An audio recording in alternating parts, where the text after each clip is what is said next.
YCP అధికార ప్రతినిధి అంబటి రాంబాబు మాట్లాడుతున్నారు. ఇప్పుడు ఆ లైవ్ చూద్దాం. ట్రాన్స్పోర్ట్ కమిషనర్ బాలసుబ్రహ్మణ్యం మీద తెలుగుదేశానికి సంబంధించినటువంటి ప్రజాప్రతినిధులు దుర్భాషలాడటం, నీచంగా ప్రవర్తించటం మొత్తం యావత్ ఆంధ్ర రాష్ట్రాన్ని ఆశ్చర్యపరిచినటువంటి సంఘటన.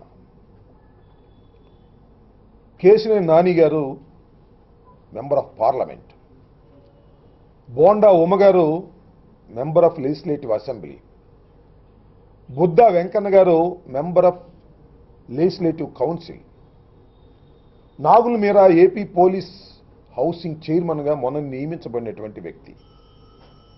వీళ్ళందరూ ప్రజాప్రతినిధులు, ప్రభుత్వంలో చాలా కీలకమైన పాత్రలు నిర్వహిస్తున్నటువంటి వ్యక్తులు.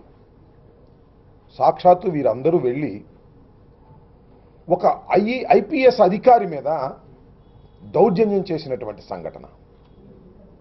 అది కూడా ఆయన బయటకు వెళ్ళిపోతూ ఉంటే ఆయన కారుకు అడ్డంగా నిలబడి ఆయన దిగి వచ్చిన తర్వాత ఆయన్ని నానా రకాలుగా దుర్భాషలాడారు. దుర్భాషలాడటమే కాదు, ఆయన గన్మ్యాన్ని మ్యాన్ హ్యాండిల్ చేశారు, అసాల్ట్ చేశారు. డ్యూటీలో ఉన్నటువంటి ఒక పోలీసు మీద సాక్షాత్తు ఎమ్మెల్యే గారు అసాల్ట్ చేసినటువంటి సంఘటన. ఇది చాలా బాధాకరమైన సంఘటన. అది చూస్తుంటే అసలు ఈ రాష్ట్రంలో ప్రజాస్వామ్య పరిపాలన ఉన్నదా లేక రాక్షస పరిపాలన ఉన్నదా అర్థం కానటువంటి పరిస్థితి. సుబ్రహ్మణ్యం ఐపీఎస్ ఆఫీసర్ గురించి నాకున్న సమాచారం మేరకు చాలా టఫ్ ఆఫీసర్, చాలా సిన్సియర్గా తన విధులను నిర్వహించినటువంటి అధికారి. అంతేకాదు, సంఘ విద్రోహ శక్తులను ఎదుర్కోవడంలో చాలా మంచి పేరు తెచ్చుకున్నటువంటి వ్యక్తి. తీవ్రవాదులను ఎదుర్కోవడంలో కూడా ధైర్యంగా పోలీసు సేవలు అందించినటువంటి ఒక టఫ్ ఆఫీసర్ మీద మీరు రకంగా దౌర్జన్యం చేశారు అంటే సమాజం ఎక్కడికి పోతుందో ఒకసారి ఆలోచించుకోవలసినటువంటి అవసరం ఉన్నదని మనం చేస్తున్నాం. ముఖ్యంగా ఇలాంటి సంఘటన జరిగినప్పుడు పత్రికలో చూసాం, లే పత్రికల్లో కాదు ఎక్కడో టీవీలో స్క్రోలింగ్ చూసా, ముఖ్యమంత్రి గారు కోపం వచ్చిందట. అంతటితో ఆగిపోతారో ముఖ్యమంత్రి గారు, లేకపోతే ఏమైనా యాక్షన్ తీసుకుంటారో వేచి చూడవలసినటువంటి అవసరం సాయంత్రం దాకా ఉన్నది. ఎందుకంటే ముఖ్యమంత్రి గారు నీతి వాక్యాలు చూస్తుంటే శాసనసభలో కానీ బయట ఉపన్యాసాలు కానీ చూస్తుంటే అబ్బా ఎంత అద్భుతంగానో చెప్తున్నారు.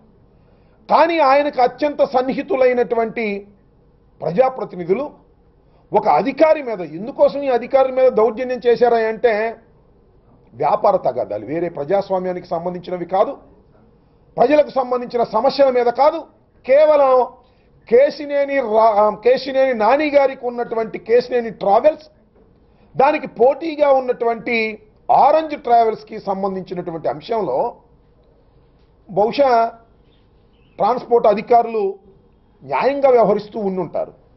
ఎందుకంటే వీరి కాంపిటీషన్లో కేశినేని నాని గారి ట్రావెల్స్ కానీ దివాకర్ ట్రావెల్స్ కానీ వీరికన్నా ఇంకా బాగా నడిపేటటువంటి సంస్థలను కూడా వారు తీసుకొస్తున్నారేమో నాకు తెలియదు. దాని మీద వ్యాపార సంబంధమైనటువంటి అంశాల మీద అధికారుల మీద ఈ విధంగా దౌర్జన్యం చేసేటటువంటి కార్యక్రమం చేస్తున్నటువంటి తెలుగుదేశం ప్రజాప్రతినిధుల మీద ఏ విధమైన యాక్షన్ చంద్రబాబు నాయుడు గారు తీసుకుంటారో కొద్దిగా వేచి చూడవలసినటువంటి అవసరం ఉన్నది. నేను ఈ సందర్భంగా మనవి చేస్తున్నా, ఉద్యోగస్తులకు కానీ ఐపీఎస్ అధికారులకు కానీ ఐఏఎస్ అధికారులకు కానీ నేను సవినయంగా మనవి చేసేది ఏమిటంటే, అయ్యా మీరు ప్రభుత్వోద్యోగులు, ప్రభుత్వంలో సేవలు అందిస్తున్నటువంటి వారు. ప్రభుత్వాలు మారుతూ ఉంటాయి. ఇవాళ చంద్రబాబు నాయుడు గారు ఉంటారు, ఆ తర్వాత మరొకరు వస్తారు, మరొక ప్రభుత్వాలు వస్తాయి, ప్రభుత్వాలు మారుతూ ఉంటాయి, ముఖ్యమంత్రులు మారుతూ ఉంటారు. కానీ మీరు రిటైర్ అయిపోయేంత వరకు కూడా మీరు సేవలు అందించేటటువంటి వ్యక్తులు.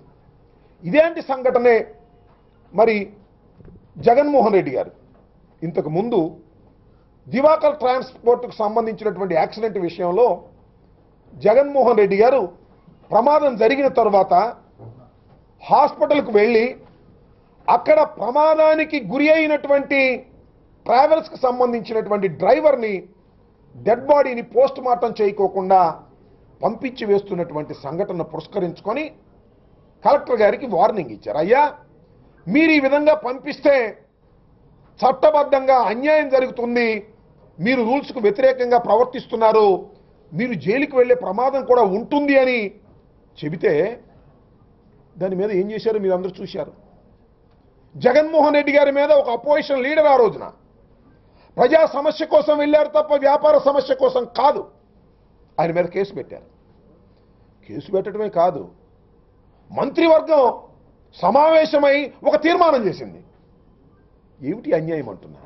మంత్రివర్గం సమావేశమై తీర్మానం చేసింది జగన్మోహన్ రెడ్డి గారి మీద, జగన్మోహన్ రెడ్డి గారి వెంట ఉన్నటువంటి ప్రజాప్రతినిధుల మీద మీరు కేసులు పెట్టారు. What action you have taken now? ఒక సిన్సియర్ ఆఫీసర్ మీద మీరు దాడి చేసేటటువంటి పరిస్థితికి వచ్చి ఇష్టం వచ్చినట్టుగా బూతులు తిట్టినటువంటి ఈ ప్రజాప్రతినిధుల మీద ఏ విధమైనటువంటి యాక్షన్ తీసుకోబోతున్నారు? నేను మనవి చేస్తున్నా, ఈ ప్రభుత్వానికి సిగ్గు శరం ఉంటే ఆ నలుగురిని ఈ పాటికి అరెస్ట్ చేసి ఉండవలసింది. అరెస్ట్ చేసి కేసు పెట్టి వారి రిమాండ్కు పంపించవలసినటువంటి బాధ్యత ఉన్నటువంటి ప్రభుత్వం మీనమేషాలు లెక్కించేటువంటి కార్యక్రమం చేస్తున్నది. అదే జగన్మోహన్ రెడ్డి గారి మీద అయితేనేమో కేసులు పెట్టి ఏకంగా మంత్రివర్గమే సమావేశమై తీర్మానాలు చేసే దశకు మీరు వెళుతున్నారు. ఇది చాలా ఘోరమైనటువంటి అంశం. ఇంకో అంశం చెప్తూ ఉన్న పత్రికల్లో వచ్చింది. ఇదిగో ఈయన చూడండి, ఈయన డిప్యూటీ ట్రాన్స్పోర్ట్ కమిషనర్ దళిత ఆఫీసర్ మీరా ప్రసాద్ బతిలాడుతున్నాడు. అయ్యా, మా కమిషనర్ గారిని ఏమి అనొద్దండి అని దండం పెడుతున్నాడు. ఇలాంటి రౌడీయిజానికి సాక్షాత్తు తెలుగుదేశం ప్రజాప్రతినిధులే వస్తే ఏం చెప్పాలంటున్నా. చంద్రబాబు నాయుడు గారు నిన్నే ఒక స్టేట్మెంట్ ఇచ్చారు. కొన్ని పత్రికల్లో, ఆయన అనుకూలమైన పత్రికల్లో బ్రహ్మాండంగా వచ్చింది. చరిత్ర సృష్టించే నగరం సృష్టిస్తున్నారు. చరిత్ర, బ్రహ్మాండమైన చరిత్ర సృష్టిస్తున్నారు. ఇవాళ ఇంత దారుణంగా ఒక అధికారి మీద చేయి చేసుకునేటటువంటి పరిస్థితికి. గన్మ్యాన్ అంటే ఎవరండి? గన్మ్యాన్ మీకు ఉన్నారు, ఈ ప్రజాప్రతినిధులు అందరికీ కూడా గన్మ్యాన్లు ఉన్నారు. ఎవరైనా మన మీద దాడి చేస్తానో, మన్ని కొట్టడానికి ప్రయత్నం చేస్తానో, అంగరక్షకుడుగా ఉండేటటువంటి గన్మ్యాన్ మీద సుబ్రహ్మణ్యం గారి మీద దౌర్జన్యానికి వెళుతుంటే అడ్డు నుంచున్నాడు. పాప అతను ఏం చేయలే, అడ్డు నుంచున్నాడు. ఆయన చేశాడా? విజువల్స్ చూస్తున్నాయి. బోండా ఉమామహేశ్వరరావు గారు పట్టుకుని అసాల్ట్ చేసి కొట్టేటటువంటి పరిస్థితికి వచ్చిందంటే ఈ రాష్ట్రంలో ఏం జరుగుతుంది? న్యాయం జరుగుతుందా? అన్యాయం జరుగుతుందా? ధర్మం జరుగుతుందా? అధర్మం జరుగుతుందా? చంద్రబాబు నాయుడు గారు దీనికి సమాధానం చెప్పవలసినటువంటి బాధ్యత ఆయన మీద ఉందని మనం చేస్తున్నాం. ఇక్కడే కాదు, బూతులు తిట్టడంలో, అన్పార్లమెంటరీ లాంగ్వేజ్ వాడటంలో తెలుగుదేశానికి మించినటువంటి నాయకులు ఎవరూ లేరు. శాసనసభలో చూస్తున్నాం ఎంత అన్పార్లమెంటరీ లాంగ్వేజ్ వాడతారండి. అక్కడ దాకా ఎందుకు?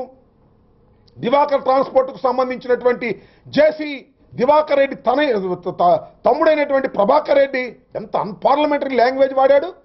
ఇంతవరకు నారా చంద్రబాబు నాయుడు గారు తప్పు అన్న పాపాన పోయాడా?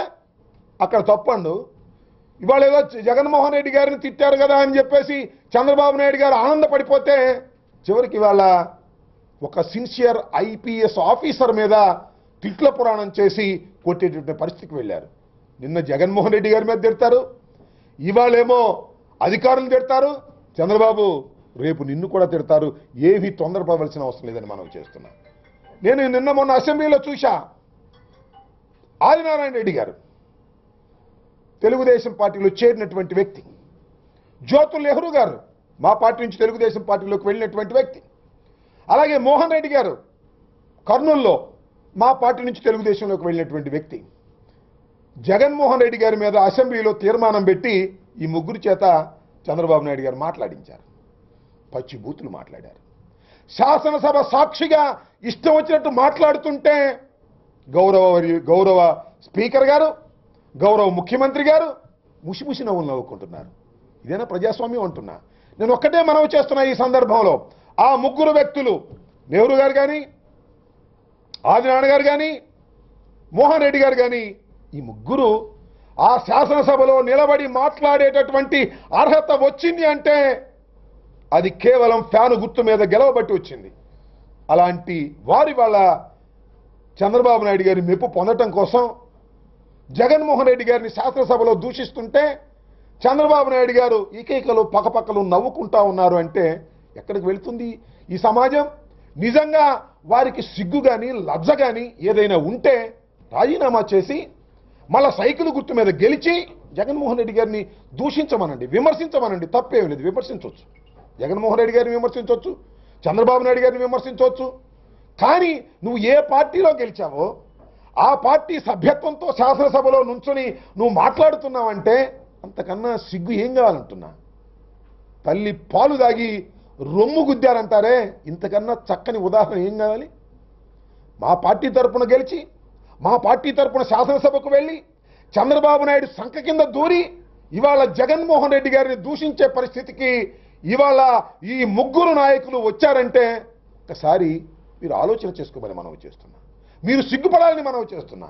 మీకు నిజంగా ధైర్యం, పౌరుషం, దమ్ము ఉంటే రాజీనామా చేసి మళ్ళా మీ నియోజకవర్గాల్లో సైకిల్ గుర్తు మీద గెలిచిన రోజున మిమ్మల్ని బ్రహ్మాండంగా మెచ్చుకుంటారు. నేను ఎందుకు ఈ విషయాన్ని చెప్తున్నానంటే చంద్రబాబు నాయుడు గారు అందరినీ తిట్టించే కార్యక్రమంలో తమ శాసనసభ్యుని ఉపయోగించుకుంటున్నారు.